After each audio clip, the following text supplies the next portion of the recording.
কালকে তো 29 গেল মে। কালকে আমরা কোরবানির গরু মাংস রান্না করলাম, দেখছেন, আমি ভিডিও শেয়ার করলাম। আর আজকে হচ্ছে 30 মে, 30 মে। আমি আজকে চাউলের আটার রুটি তৈরি করব। প্রত্যেক বছরই ঈদের পরের দিন কোরবানির গরুর মাংস দিয়ে চাউলের আটার রুটি আমি তৈরি করি সবাই একসাথে খাওয়ার জন্য। তো এখন আমি চালের আটার রুটি করার জন্য এই প্যানের মধ্যে পানি বসিয়ে দিলাম। পানিটা বলক চলে আসছে। এখন আমি এই যে শুকনো চালের আটা, এটা রেডিমেড চালের আটা, এগুলা দিয়ে রুটি তৈরি করব। তার মধ্যে এখন আমি চালের আটাগুলা দিয়ে দিচ্ছি। আর আমি এর মধ্যে শুধু পানি দিয়েছি, লবণ দিয়েছি, দিয়ে পানিটাকে ভালো করে বলক এনে এর মধ্যে আমি চালের আটাগুলা দিয়ে দিচ্ছি চালের আটা রুটি তৈরি করার জন্য। চালের আটার রুটিটার কাইটা যদি আপনার ভালো হয় তাহলে আপনার রুটিও আলহামদুলিল্লাহ ভালো হবে। তো দুইটাই আনাফ। এটা কিন্তু বেশ বড় একটা বাটি। তো এটাকে এখন আমি একটু নাড়া দিয়ে ঢেকে দিয়ে দিব।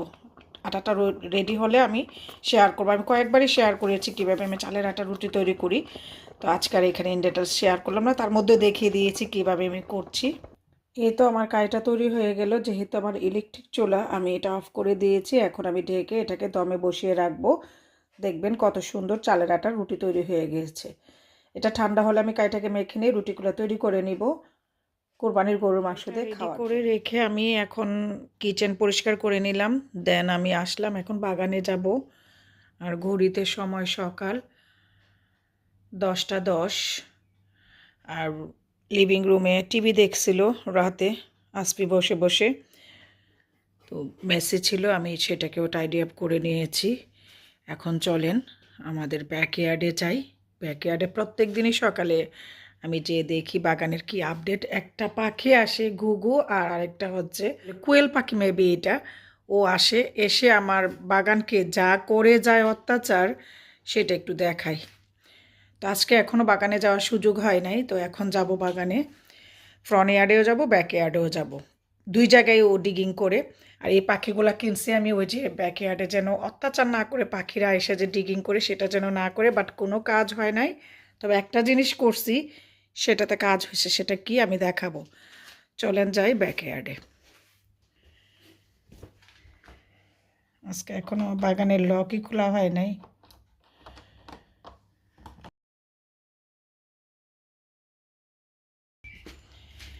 কালকে তো এই চুলায় রান্না করছিলাম বড় পাতিলে গরুর মাংস। এটা রাতে ধোয়া হয় নাই, এভাবে রেখে গেছিলাম। ও মাই গুডনেস, প্রচণ্ড হিট। আর এই যে মাশাল্লাহ এই গোলাপগুলা ফুটবে। এই যে লাস্ট ইয়ার এই গাছটা আমি কিনছিলাম যখন ও একদম মৃতপ্রায় ছিল, লাইক মরে যাচ্ছিল, তখন এই গাছটাকে সেলে দিয়ে দিয়েছিল। আমি এটা B&M থেকে কিনছিলাম। একদম মরা গাছ ছিল। 30 পাউন্ডের গাছ, 30 পাউন্ডের গাছ, সেটা ওরা দিয়ে দিয়েছিল 10 পাউন্ডে। পরে আমি 10 পাউন্ডে এটা কিনছি। 20 পাউন্ডে ডিসকাস, বিকজ গাছটা মরা ছিল, একদম মরে গিয়েছিলো। কালারটা এরকম ফুলের, বাট এই ফুলটা ভাল লাগে না আমার কাছে। এটা হালকা পিঙ্ক, বাট যখন এটা ফুটে একদিন হয় তখন মনে হয় যেন এটার মধ্যে কি পরিমাণ ময়লা। গোলাপি কালারটা চেঞ্জ হয়ে কেমন যেন মনে হয় ময়লা কালার। ওকে, ঠিক আছে, যেটা দেখাতে আসছি। বাগানের আপডেটগুলো সকালে উঠে আমি দেখি, এক ঝলক না দেখলে আবার ভাল লাগে না। এগুলাতে আবার পরশু দিন, ঈদের আগের দিন যে বাগানে কাজ করে, এগুলোর মধ্যে আবার নতুন কম্পোস্ট, আমার হাতে যে তৈরি করা কম্পোস্ট, সেগুলা দিয়েছিলাম। সবগুলা গাছে দিয়েছিলাম, পিটুনিয়া গাছগুলাতে সবগুলাতেই দিয়েছিলাম। আগে দেখি কি অবস্থা, ওনারা কি করছে বাগানের। পরিমাণ রোদ, আমি বা দেখবো কি, বা আপনাদের কি বা দেখাবো কি, বাগানে তো আসাই জানা। রৌদ্রের প্রখরতা দেখছেন কি পরিমাণ হিট। তবে এত রোদের পরে যদি একটু হয় তাইলে গাছের জন্য ভালো। বৃষ্টি হলে এই প্রখরতার পরে, এই হিটের পরে যদি গাছ আপনার পায়, বৃষ্টি পায়, তাহলে গাছের জন্য ভালো, গাছের গ্রোথ ভালো হয় এবং নাইট্রোজেন পায়। তো খুব ফুলে পেঁপে গাছগুলা হয়। আলহামদুলিল্লাহ আসে নাই, এই যে এগুলাতে আসে নাই। 2-3টা জিনিস আমি এই বছর অ্যাপ্লাই করে অনেক উপকার পাইছি, সেগুলো আমি পরে শেয়ার করব, এই ভিডিওতে না, অন্য আরেকটা ভিডিওতে বলবো। পাখি এবং স্লাগ দুইটা জিনিসেরই খুব উপকার পাইছে আলহামদুলিল্লাহ। আচ্ছা, এই যে এগুলা ঈদের আগের দিন আমি করছিলাম, এই গাছগুলা মাটিতে দিয়ে দিয়েছিলাম, যেহেতু রোদ উঠে প্রচুর, গাছগুলা মাটির সাথে সেট হয়ে যাবে। আলহামদুলিল্লাহ সেটও হয়ে গিয়েছে।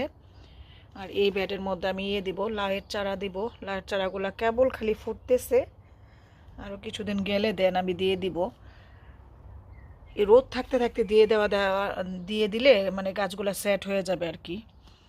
এই যে এখানে পাম্পকিনের চারা, এগুলা অনেক আগের, বাট এগুলা দমায়ে গেছিল গ্রো হওয়া, মানে ঠান্ডার কারণে। এখন তো রোদ উঠতেছে, এখন হচ্ছে। আর এই যে শিমের চারা, এই যে শিমের চারা, আর এটা তো আমি BMQ থেকে কিনে আনছিলাম ওই দিন। আর ওই যে কচুর চারা করতেছি এগুলা। আর এই যে নাগার চারা, এগুলো আমি এখানে একটু গ্রো হইতে দিছি। আর এই যে নাগার চারা একা একা লাগাই দিছি। যেটা দেখতে আসলাম সেটা দেখলাম যে না, ডিগিং করে নাই, কাজ হয়েছে। সেটা কিসের কাজ সেটা দেখাবো, কি কারণে ডিগিং করে নাই। না, কোনো কিছুতে ডিগিং করে নাই। কারণটা হচ্ছে এই যে এরকম, আমি পাখিগুলা যে আমি কিনে আনছিলাম, সেই পাখিগুলাকে এরকম করে পাখির শেপে আবার কেটে নিয়ে এরকম ঝুলিয়ে রাখছি। এতে করে আমার কাছে মনে হয়েছে ওই পাখিগুলো দেওয়ার পরেও কিন্তু আসা বন্ধ হয় নাই। আমার কাছে মনে হয়েছে যে ওরা ভয় পাইছে, আমার কাছে মনে হয় ভয় পাইছে, এই কারণে পাখিগুলো আর আসে নাই। মাশাল্লাহ কাজ হয়েছে। আপনারাও এরকম করবেন, যাদের বাগানে পাখি এসে ডিগিং করে তারপরে হাগু করে যায়। যদিও আমি পাখির জন্য এই যে দেখেন জায়গায় জায়গায় ফুড দিয়ে রাখি, এই যে দেখেন এর মধ্যে ফুড দিয়ে রাখছি, খাবার পাখির ফিড দিয়ে রাখছি, এখানে দিয়ে রাখি। এটা শেষ করে ফেলছে। তারপরে আরও আছে, আমি দেখাই। ওই যে ওই কর্নারে পাখির আছে, এই যে পাখির ঘর এবং পাখির ফিডিংয়ের এত খাবার দিয়ে এত করে, এরপরে ওরা অত্যাচার করে এসে। তো এই হচ্ছে আমার বাগানের আপডেট। দেখলাম যে না, কিছুই করে নাই, নষ্ট করে নাই। আরও কিছু আপডেট আসবে, সেগুলো আমি পরে শেয়ার করব। আর এখানে কিছু দিয়ে রাখছি নাগার চারা, এগুলো পটিং করছে আর কি, নতুন করে পটে লাগিয়ে দিছে, একবারে সেট করে, এগুলাতে ওরা গ্রো হবে। তো এই হচ্ছে আমার বাগানের আপডেট। এই বছর আমার এই ইয়েলো পিটুনিয়াটা অ্যাড হয়েছে। আসলে অনেক সুন্দর সুন্দর ফুল হইতেছে এখন বাগানে। আরও কিছুদিন পরে বাগান একদম নাইস হবে। এই ফুলটা না বেশি দিন থাকে না, গাছটা একদম কেমন জানি হয়ে যায়। যদি আমি বাগান থেকে যাই আগে, আর ক্যামেরাটা অফ করে বাগানে আরও কিছু কাজ আছে সেগুলো করি। রুটি এখন বানাবো না, ওরা ঘুম থেকে উঠলে রুটি বানাবো। তো এখন আমি বাগানে একটু কাজ করব। রোদটা আরও বেশি বাড়ার আগে, সারাদিন তো প্রচণ্ড রোদ থাকে, আমি গাছে পানি দিব। রোদের মধ্যে কিন্তু গাছে পানি দেওয়া যায় না, তো রোদটা বেড়ে ওঠার আগে আমি একটু পানি দিয়ে যাব। আর দেবো পরন্ত বিকেলে, সূর্য ডোবার পরে। ঠিক আছে, এখন ক্যামেরাটা অফ করে গাছগুলোতে রোদের আর্দ্রতা বাড়ার আগে পানি দিই। আর আমি ফ্রনিয়ার্ডে যাব, ওইটা আর আজকে শেয়ার করব না। এখন ক্যামেরা অফ করে দিই। চাউলের আটার রুটি বেলে নিয়েছি। রুটি দুই একটা, একটু সাইডগুলা ফেটে যায় না, একটু দেড়া বেড়া হয়েছে, তেরা বেড়া। এই যে অনেক রুটি, কিন্তু এখানে অনেক রুটি। তো এখন আমি রুটিগুলা সেকে হটপটে রেখে দিব, এতে করে আমার সুবিধা হবে, একসাথে খাওয়া যাবে। তো এখন আমি সেকে নিই। আর এরই মধ্যে ব্যাকইয়ার্ডে গিয়ে আমি গাছে পানি দিয়ে আসছি। সবগুলা গাছ বাহিরে বের করেছি, অর্কিড, তারপর আমার ইনডোর প্লান্ট সব কিছু বের করে গাছে পানি টানি দিয়ে আসছি। আর দেখেন কি রোদের তাপ, কি হিট। আর আমার এই গোলাপ গাছটা কি পরিমাণ গোলাপ ফুটছে। ফ্রনিয়ার্ডে তো যাওয়াই যায় না। ফ্রনিয়ার্ডের গাছগুলোতে আমি চাইছিলাম একটু দিতে, পানি দিতে। কালকে বিকেলে আমি পানি দিতে পারি নাই, পরশু দিনও পারি নাই, ঈদের দিন বাহিরে ছিলাম। কালকে কোরবানির মাংস নিয়ে গিয়েছিলাম যাদেরকে দিব, মা ছেলে। তো কালকেও পারি নাই।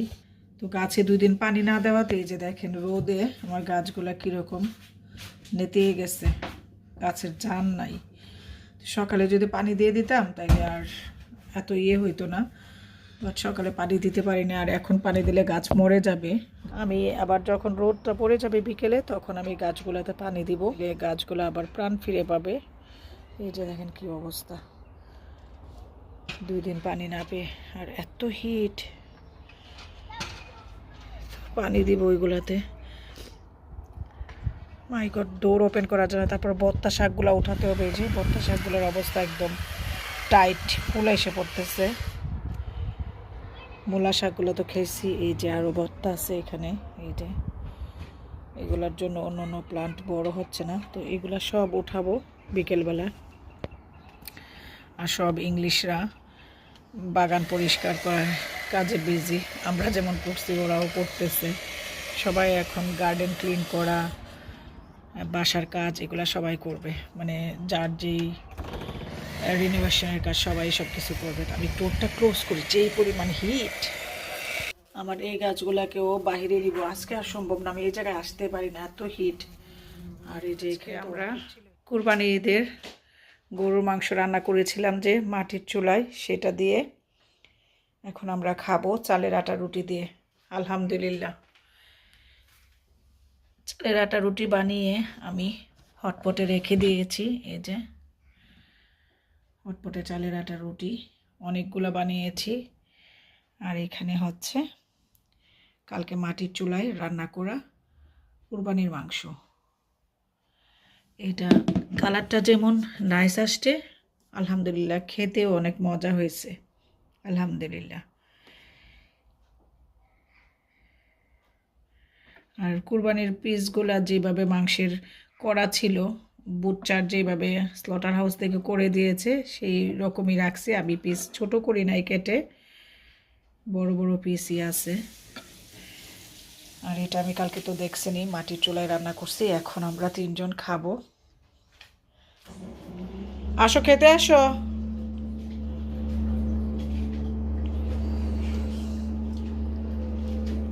বাহিরে তো কি পরিমাণ রৌদ্র, এই যে কি পরিমাণ হিট। যদি ছায়া থাকতো তাহলে বাগানে বসে খাইতাম, বাট এটা পসিবল না, বাগানে বসে খাওয়া কোনোভাবেই সম্ভব না। এখন আমরা খাই আমাদের খাবারটা।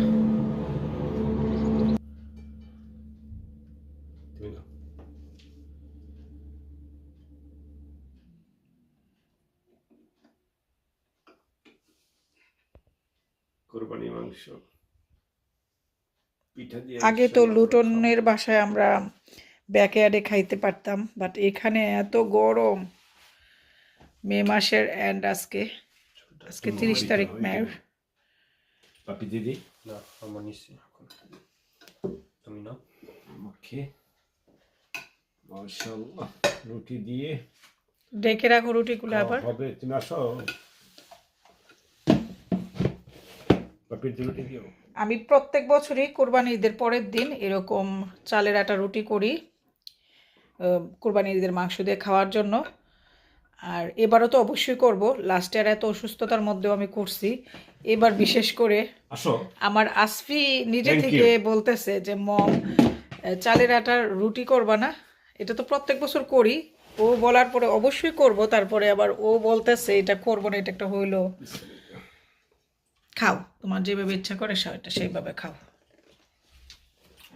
আসফির কাছে নাকি স্পাইস হয়েছে না। ঠিক আছে, জাস্ট ইয়ামি। বিসমিল্লাহ। বিদেশের বাড়িতে আলহামদুলিল্লাহ। কেমন হয়েছে? এইভাবে ঝুল নিয়া এমনি টাকা ছোট ছোট ছিল। এটা নাকি সুন্নত, ওই দিন ইয়াতে শুনলাম একটা ভিডিওতে হুজুর বলতেছে। এটা আমার কাছে মাংস থেকে ঝোলটাই মজা লাগে বেশি। আর কি থিক আমাদের ঝোল, অনেকে তো পাতলা থাকে, বাট আমারটা অনেক থিক। আমি অনেক পেঁয়াজ দিই, এতটুকু এনাফ। এই যে গ্রেভি, অন্ধকার আসতেছে বিকজ আমি আলোর বিপরীত পাশে।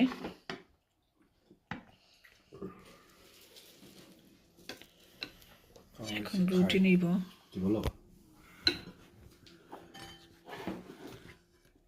রুটিও একদম সফট। এই যে বিসমিল্লাহ, আমি ঝোল দিয়ে খাবো প্রথম। বিসমিল্লাহ। আলহামদুলিল্লাহ।